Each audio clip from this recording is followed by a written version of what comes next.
Before we begin, share in the comments below, where are you listening from? If this story touches you, don't forget to subscribe for more life-changing stories like this one. Eleanor sat still on the bus, clutching the metal pole like it was the only thing keeping her upright. Her stomach, round and heavy with 9 months of life, felt like it might tear her in half. And then it came. His voice, like a whip. "Get up. My mother's standing." The silence that followed was the loudest thing on the bus. Faces turned. Some shocked. Most indifferent. No one moved. But let's not start there. Let's go back, to the quiet kind of prison. The one you don't see until the door slams behind you.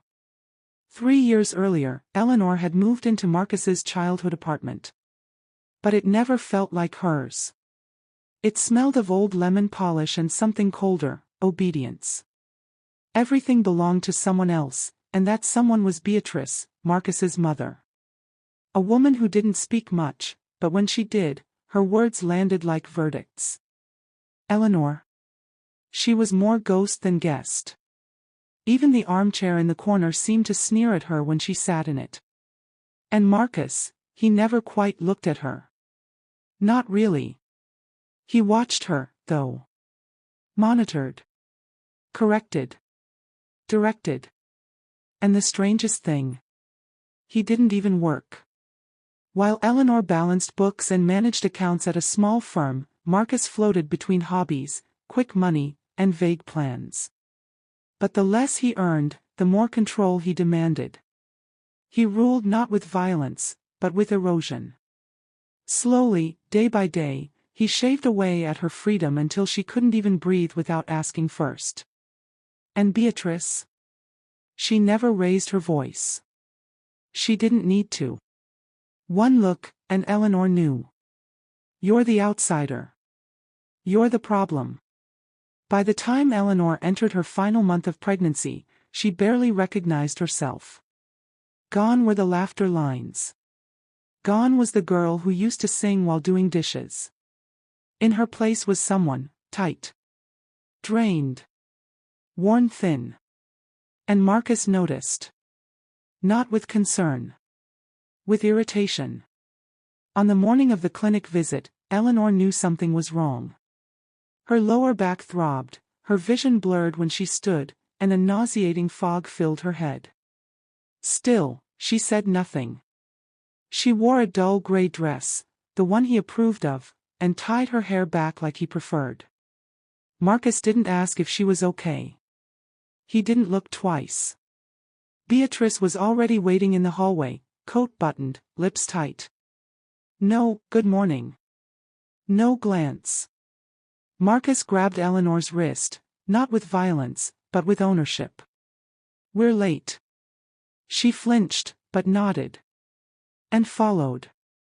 The walk to the bus stop was a symphony of complaints, his. About the doctor. The weather. The city. Eleanor listened, nodding occasionally, keeping her gaze on the pavement. A line had formed at the stop. The city was gray. Damp. Tired. So was she. I think I'm going to be sick, she whispered. You'll survive, Marcus muttered, not even glancing her way. The bus is here. The bus was suffocating, full, loud, hot. The metal air reeked of sweat and something sour. Eleanor's stomach clenched as she squeezed inside, nearly tripping over her own feet. Her fingers found a handrail and clung to it like a drowning woman. They stood. She swayed. After 5 stops, a seat opened. And before she could think, she took it. Relief washed over her body like rain on scorched ground. And then. Why are you sitting? Marcus's voice was sharp, acidic. My mother's standing. The world went quiet again. This time, it wasn't peaceful. It was judgmental. Eleanor's cheeks burned. Every eye on the bus became a weight she couldn't carry. She looked at Beatrice, who stood tall and disapproving, eyes filled with quiet disdain. She wanted to disappear. Wanted to say, "I'm sorry." Wanted to get up. But something in her froze. And that's when the voice came. Not Marcus's. Not Beatrice's. A stranger's. "Sir," the voice said, soft but firm, "don't shout at a pregnant woman. That's shameful." The voice didn't shout. It didn't plead. It simply stated, "Don't raise your voice at a woman carrying life. That's not strength. That's shame."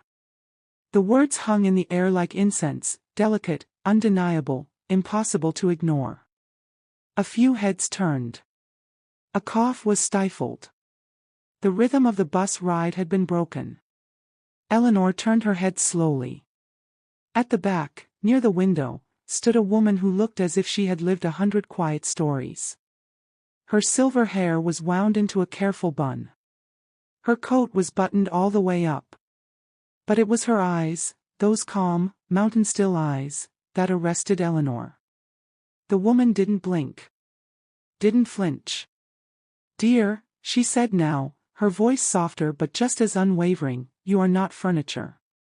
You are not his permission slip. You are your own." Something in Eleanor cracked. Not like glass, but like ice. Something that had been frozen solid for years finally began to melt. She didn't speak. Didn't cry. Just stared. Marcus, unused to resistance from strangers, puffed up. "Mind your business, old woman. No one asked you," he said, lips curled, voice hardening. But the woman remained unmoved. "I'm making it my business," she replied, her tone like warm steel.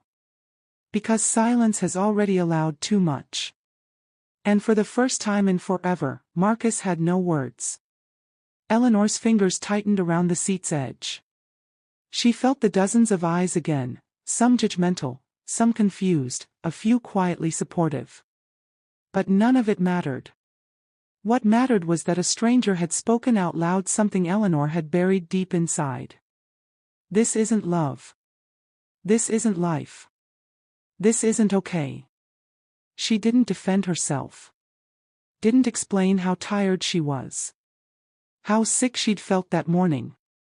How every day had been a quiet negotiation between fear and endurance. She didn't need to justify her exhaustion. Not anymore. Instead, she looked at the silver-haired woman and, in that brief gaze, received something more healing than sympathy, recognition. And that was enough. She stood. Not like someone obeying a command, but like someone remembering they had legs. Marcus blinked, surprised. "What do you think you're doing?" he hissed, reaching for her wrist like always. Eleanor gently pulled her arm back. There was no anger in the motion, only clarity. "I'm getting off," she said. Her voice, usually hushed and hesitant, now sounded strange to her own ears, steady. The bus jerked to a stop. The doors wheezed open. She walked down the aisle, step by step, past Marcus, past Beatrice, past all the quiet witnesses. And she didn't look back. Outside, the air hit her like a baptism. Cold. Wet. Real. She had no coat, no purse, no plan. Her phone was nearly dead. Her wallet was back in the apartment. She had a baby due any day now and nowhere to go. And yet, for the first time in 3 years, Eleanor felt weightless. She walked. Through streets she barely recognized. Past bus stops and bakeries, empty playgrounds and slow-moving traffic. Time folded in on itself. She wasn't counting hours, just breaths. One after another. There were no tears. Not yet. Only silence. She didn't have parents to call. No siblings. No warm uncle waiting somewhere with cocoa and a guest room. But there was one name. Lila. They hadn't spoken much in recent years. Life had pulled them in opposite directions. Eleanor had taken the path of domestic duty. Lila had chased a career in urban planning, moved to another city, dated freely, dyed her hair purple for a year, and lived out loud. Eleanor used to admire that. And envy it. But in time, she'd grown ashamed of what her life had become. She stopped replying to texts. Stopped checking in. Slowly, the friendship dimmed into something polite and distant. And yet, now, Lila's name lit up in Eleanor's mind like a lighthouse. She found a bench and sat. Pulled out her phone with trembling fingers. 1% battery. She hit the call. It rang. And rang. And then. Ellie. Lila's voice was warm, surprised, alert. Are you okay? Silence. A breath. Then a whisper. I left him. Lila didn't ask why. Didn't press. She only said one thing. Tell me where you are. I'm coming. Lila's voice had always carried a kind of grounded certainty. The kind of tone that made you believe, no matter how bad it got, there was still a way forward. Come, she said. I'll meet you. You remember the old address, right? Eleanor nodded, even though no one could see. I remember, she whispered, voice almost lost in the rustle of wind. 1 hour, Lila said. I'm putting the kettle on now. And don't argue. The call cut off. The phone died. But Eleanor didn't panic. For the first time that day, she smiled. A real smile. Faint, but alive. She stood. Her body ached from the long walk, from the stillness, from months, years, of carrying too much. But she made her way to the nearest bus stop. She didn't even know if she had enough coins in her coat pocket. It didn't matter. She'd ride or walk or crawl. She was going. It was early evening now. The light had thinned into amber. A hush fell over the city, like the moment after a storm when even the birds hesitate. Her stomach grumbled, loud and unashamed. She hadn't eaten since morning. But hunger wasn't her enemy. Not anymore. She could handle hunger. What she couldn't go back to was silence. The ride to Lila's apartment felt like slipping into a dream she used to have but forgot. People came and went. Neon signs blurred past the windows. Eleanor sat by herself, her hands folded over her belly, protecting the small, growing life inside her like it was the last pure thing she owned. And maybe it was. When she arrived at Lila's building, she paused at the door. Her hand hovered over the buzzer. Her feet hesitated. She wasn't sure what scared her more, being turned away, or being truly seen. The door opened before she could decide. There stood Lila. Still wearing the same oversized sweater she used to borrow in college. Hair a mess. Face bare. No pretense. Ellie, she breathed. God, you look. She didn't finish. She just stepped forward and wrapped Eleanor in the kind of hug that melts years. For a long moment, Eleanor didn't move. Then, slowly, she let herself be held. And everything inside her cracked open. The apartment was small, just a few rooms, but it glowed. Warm lights. A soft blanket thrown over the couch. Books stacked on mismatched shelves. Music playing low in the background, jazz, maybe. Or soul. It smelled like ginger tea and something freshly baked. Eleanor sank into the cushions like they were water. Lila poured tea without asking. Handed over a plate of toast and apples. No questions yet. Just space. For the first time in years, Eleanor let herself exhale fully. Later, over lukewarm tea, the words finally came. She told Lila everything. How Marcus had charmed her in the beginning, flowers, poems, little touches. How she'd believed him when he said love was meant to be possessive. How it started small, choosing her clothes, checking her phone, telling her which friends were bad for her. Then escalated. To money. To silence. To shame. How she became invisible, even to herself. Lila didn't interrupt. She listened with her whole face. When Eleanor finished, voice hoarse and drained, Lila reached across the table and took her hand. "I'm so sorry," she said. "But I'm so damn proud of you." And Eleanor cried. Not because she was sad. But because someone finally said she wasn't crazy. In the days that followed, Eleanor rested. Her body, exhausted from carrying a child and a secret life, collapsed into sleep like it had been waiting for permission. Lila gave her everything without asking for anything: clothes that fit, warm meals, late-night chats, silence when she needed it. She didn't pry. She didn't fix. She just held space. Eleanor felt like she'd stepped into a cocoon. Not to hide. But to transform. But safety wasn't the end. It was only the beginning. One morning, Eleanor stood at the mirror in the tiny bathroom. Her belly had dropped lower. The child was coming soon. And something inside her said, "You're not just running anymore. You're rebuilding." It was time to reclaim what had been taken. Bit by bit. With her name on the papers. With her dignity in her hands.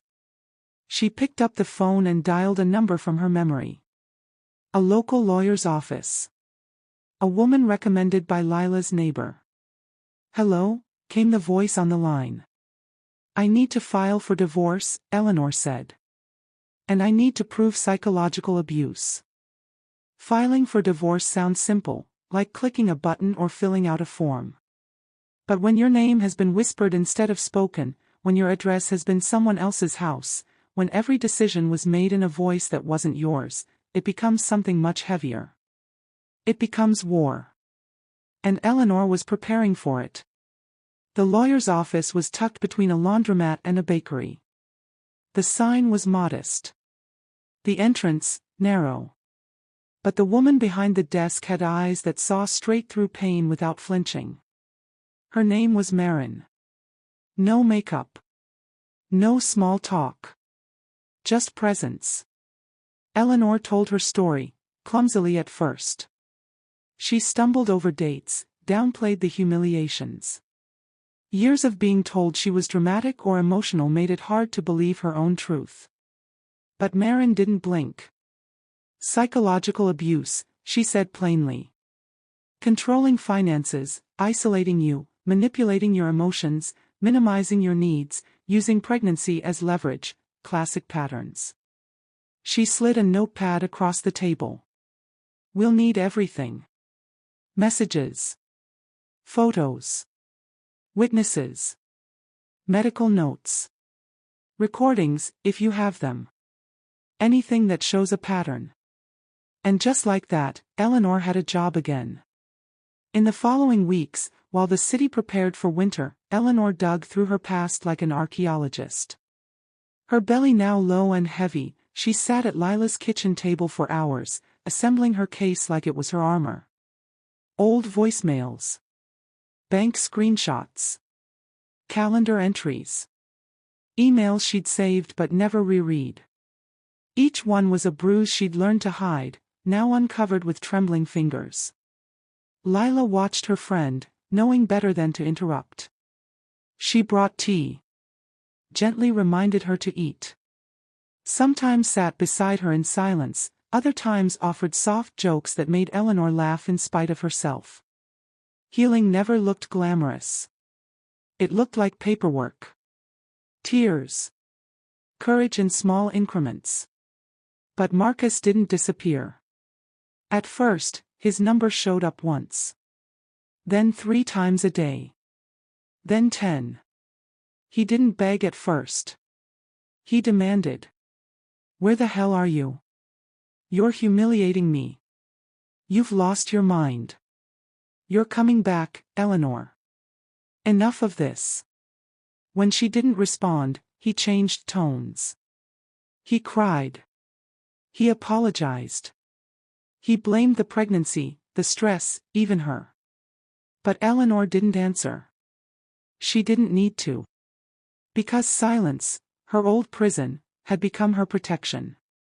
Lila blocked the number. But the echoes remained.